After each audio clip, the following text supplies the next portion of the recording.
કેમ છો બાળ મિત્રો? મજામાં? BM પ્રાઇમરીના ઓનલાઈન એજ્યુકેશનમાં તમારું સ્વાગત કરું છું। આજે આપણે हिंदी धोरण 7 इकाई 4 कथनी और करनी, जिसका साहित्य स्वरूप है निबंध, उसकी चर्चा करेंगे। विद्यार्थी मित्रों, मानव जीवन प्रभु की अनमोल देन है। सभी प्राणियों में मनुष्य को प्रभु ने विशिष्ट बनाया है। मनुष्य ने सोचने समझने की अच्छी जीवन शक्ति दी है, इसीलिए वो अच्छा काम भी करता है, लेकिन उसका उसे अभिमान भी होता है। कई बार मनुष्य कहता है कुछ और है और करता कुछ और है। इसी विषय पर आज हम चर्चा करेंगे और ऐसे कई उदाहरण हम आज देखेंगे। इस निबंध के जो उदाहरण दिए गए हैं वो हम देखते हैं कि कैसे मनुष्य अपनी कथनी और करनी में अंतर बताता है, जिसके लिए वो हंसी के पात्र या मजाक बन जाता है। ईश्वर ने मनुष्य को अन्य प्राणियों से श्रेष्ठ बनाया है, कई गुणों से उसे संवारा है, इसका उसे अभिमान भी होता है। ईश्वर ने मनुष्य को सभी प्राणियों में मतलब सभी जीवों में श्रेष्ठ बनाया है, उसे समझने की, विचारने की, सोचने की शक्ति दी है और इसका उसे अभिमान भी होता है। वो समझता है मैं गुणों की खान हूँ, मतलब सारे गुण मुझ में ही है, जिन्हें वह गलत बताता है। परंतु स्वयं को गुणों की खान समझने वाला व्यक्ति कई बार ऐसा कार्य कर देता है जिसे वह गलत बताता है। कथनी और करनी में अंतर के ऐसे कई उदाहरण रोज बरोज देखने को मिलते हैं। कई बार ऐसा होता है, जो व्यक्ति आदर्श की बातें करता है, जो ऐसा कहता है कि ऐसा नहीं करना चाहिए, ऐसा ही करना चाहिए, वही मनुष्य ऐसा ही करता है, मतलब उसकी कथनी और करनी में अंतर आ जाता है, जिसके लिए वो हंसी के पात्र बन जाता है। बस्ती के बीच सरकार ने पार्क बनाने की जगह छोड़ रखी थी। बरसात का मौसम था और मोहल्ले के एक सज्जन को उसमें फूल के पौधे लगाने की सूझी। बात अच्छी थी। जहाँ मोहल्ला होता है वहाँ सरकार ने पार्क बनाने की जगह छोड़ रखी थी, तो एक सज्जन ने सोचा कि यहाँ मैं फूल और पौधे लगा दूँ। बात तो अच्छी थी, अच्छी बात है फूल पौधे लगाना। तो वो सज्जन कहीं से पौधे लाए और कतार से उन्हें रोप दिया, फिर देखभाल करने लगे और पौधे बड़े हो गए। कुछ दिनों बाद फूल खिलने लगे, पौधे में अच्छे अच्छे फूल आने लगे और फूल तो सबको अच्छे लगते हैं। पार्क अच्छा लगने लगा। मोहल्ले के लोग सुबह शाम पार्क में टहलने आने लगे। पार्क अच्छा था तो लोग अपनी सेहत सुधारने के लिए मोहल्ले में अच्छी ताज़ी हवा लेने के लिए टहलने मतलब कसरत या टहलने आने लगे। फूल सबको अच्छे लगते हैं।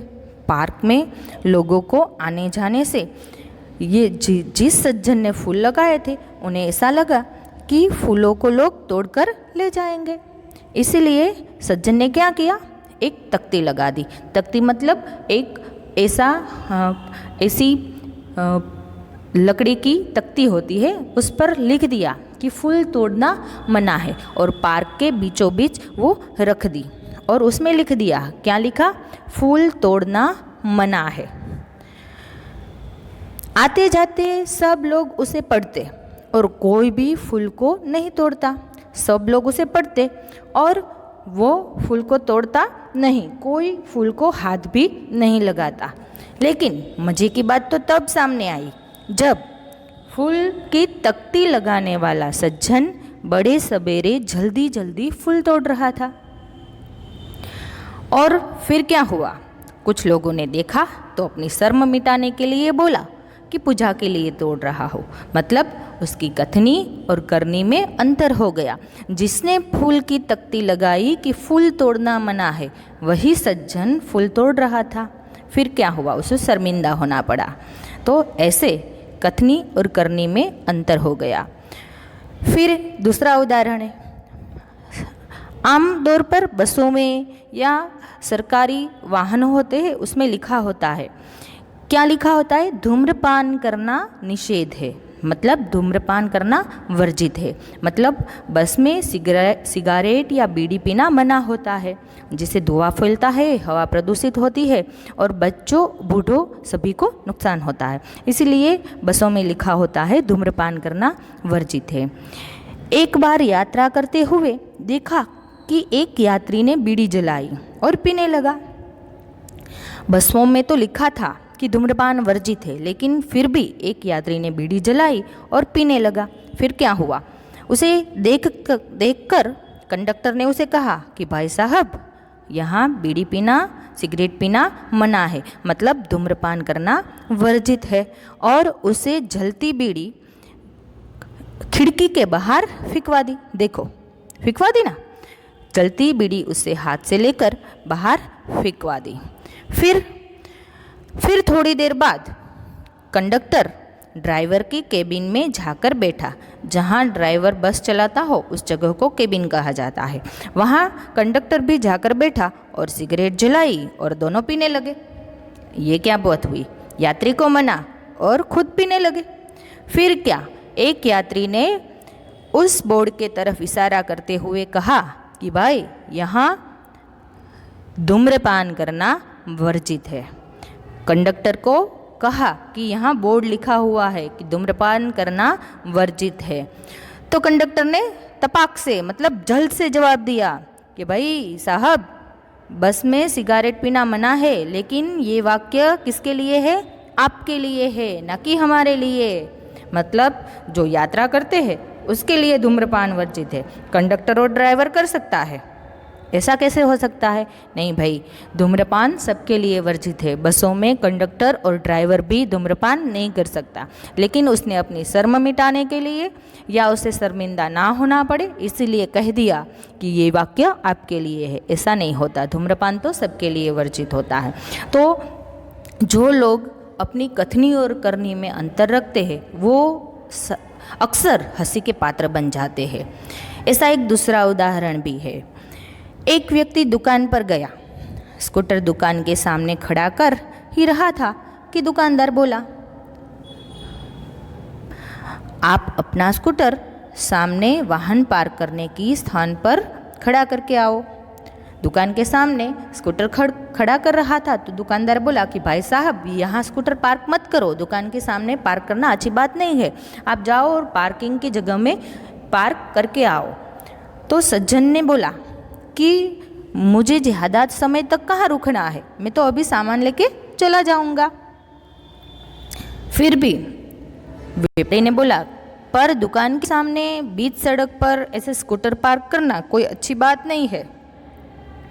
दुकानदार बोला, ठीक है भाई, मैं पार्क करने की जगह में स्कूटर खड़ा करके आता हूँ। और वो व्यक्ति स्कूटर पार्क करने की जगह पर गया और वही स्थान पर स्कूटर खड़ा करके फिर दुकान में पर आया और सामान खरीदने लगा। फिर क्या हुआ? थोड़ी देर बाद इतने में स्कूटर लेकर दुकान पर एक लड़का आया और स्कूटर दुकान के बराबर सामने खड़ा करके दुकान के अंदर चला गया। तो वो पहला जो भाई साहब आए थे वो बोले, आपने इस लड़के को तो मना नहीं किया, उसके क्यों पार्क करने दिया? उसको भी पार्क नहीं करने देना चाहिए। तो वो सज्जन बोला, मतलब दुकानदार बोला, यह तो मेरा बेटा है। अगर बेटा है तो क्या हुआ? मतलब कथनी और करनी में अंतर रखना चाहिए, कथनी और करनी समान रखनी चाहिए। उस सज्जन को मना किया और अपने बेटे को पार्क करने दिया, ऐसा नहीं होता। सभी के लिए नियम बराबर होते हैं। तो कुछ लोग ऐसे भी होते हैं जो आदर्श की बातें तो करते हैं, लेकिन जब उन्हें अपनाने की बारी आती है तो उन्हें भूल जाते हैं। तो इस तरह कई उदाहरण हमें रोज़ बरोज़ भी देखने को मिलते हैं। फिर चौथा उदाहरण, एक दिन एक सज्जन के घर पर उनके मित्र मिलने आए। दोनों मित्र बातचीत में मग्न थे। दोनों मित्र बातचीत कर रहे थे और इतने में किसी ने दरवाज़ा ज़ोरों से खटखटाया। दरवाजे पर खटखटाने की आवाज़ आई तो वो सज्जन ने खिड़की से झांक कर देखा तो कौन था? बाहर मकान मालिक खड़ा था, जो पिछले 4 माह का मतलब पिछले 4 महीने का बाकी किराया मांगने आया था, जो बार बार आता था। फिर क्या हुआ? जो व्यक्ति अंदर बैठा था उसने अपने बेटे को समझाकर बाहर भेजा। जब बच्चा बाहर गया तो मकान मालिक ने उसे कहा कि अपने पिताजी से कहो कि मैं मकान का किराया लेने आया हूँ। तो बच्चे ने तपाक से जवाब दिया। तपाक से मतलब जल्दी से जवाब दिया, क्योंकि उसके पिताजी ने उसे समझाकर भेजा था। क्या समझाकर भेजा था? देखो, पिताजी ने कहा है कि मैं घर पर नहीं हूँ, मतलब पिताजी ने समझाकर भेजा था कि उसे कह देना कि मैं घर पर नहीं हूँ। लेकिन बच्चा क्या बोला? पिताजी ने कहा है कि उसे कह देना मैं घर पर नहीं हूँ। ये सुनकर मकान मालिक को हंसी आ गई, और ये बात सुनकर मकान मालिक भी हंसने लगा और घर पे बैठे उसको मित्र भी हंसने लगा। अगर मित्र को हंसी आई तो फिर क्या हुआ होगा? उस सज्जन पानी पानी हो गया, मतलब शर्मिंदा हो गया। इस तरह उसकी कथनी और करनी में अंतर दिखाई पड़ा, मतलब उसको शर्मिंदा होना पड़ा, पानी पानी होना पड़ा। तो इस तरह कथनी और करनी में हमें क्या रखना चाहिए? अंतर नहीं रखना चाहिए, समानता रखनी चाहिए, तभी हमें जग में सम्मान मिलता है। तो इस तरह अब 5वीं कहानी आगे। एक सज्जन ने उसके पोते को, पोता मतलब उसके बेटे का बेटा, सज्जन ने उसके पोते को सिखाया था कि हमें कभी किसी काम गलत ढंग से नहीं करना चाहिए। मतलब कोई काम हमें गलत तरीके से, गलत ढंग से नहीं करना चाहिए, अपनी बारी की प्रतीक्षा करनी चाहिए। जब अपनी बारी आ जाए तब हमें करना चाहिए, गलत ढंग से। हम देखते हैं कि रिश्वत देकर या कोई ऐसे करके हम अपना काम करवा लेते हैं, तो हमें ऐसा नहीं करना चाहिए। ऐसा सज्जन ने उसके पोते को सिखाया था। फिर थोड़े दिन बाद वो सज्जन और उसका पोता, मतलब उसका पोता 8 वर्ष का था, 8 वर्ष का उसका पोता था, वो दोनों बिजली का बिल जमा करने के लिए गए। साथ में उनका 8 वर्षीय पोता भी उसके दादाजी के साथ गया। बिल जमा करने की लंबी कतार उसने देखी, तो कोई उपाय सोचने लगे कि मैं क्या करूं कि जल्दी से मेरी बारी आ जाए। उसने उसके पोते को सिखाया था कि अपनी बारी की प्रतीक्षा करनी चाहिए, लेकिन अभी तो वही सोचने लगे कि कैसे मेरी बारी जल्दी आ जाए। तो उन्होंने खड़े हुए लोगों को ध्यान से देखा। आगे ही एक परिचित व्यक्ति दिखाई दे रहा था। वे तुरंत उसके पास गए और कहा, बेटा, ये बिल तुम घर पर ही भूल आए हो, लो इसको भी भर दो।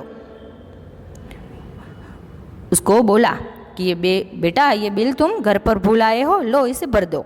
बिल किसका था? वो सज्जन का था, लेकिन थमा दिया किसको? जो लाइन में आगे खड़ा था उसको। फिर क्या? उसका पोता कहने लगा, उसको यह व्यक्ति कुछ बोले, जो व्यक्ति को बिल थमाया वो व्यक्ति कुछ बोले, उसके पहले ही राशि एवं बिल उसको दे दिया। लेकिन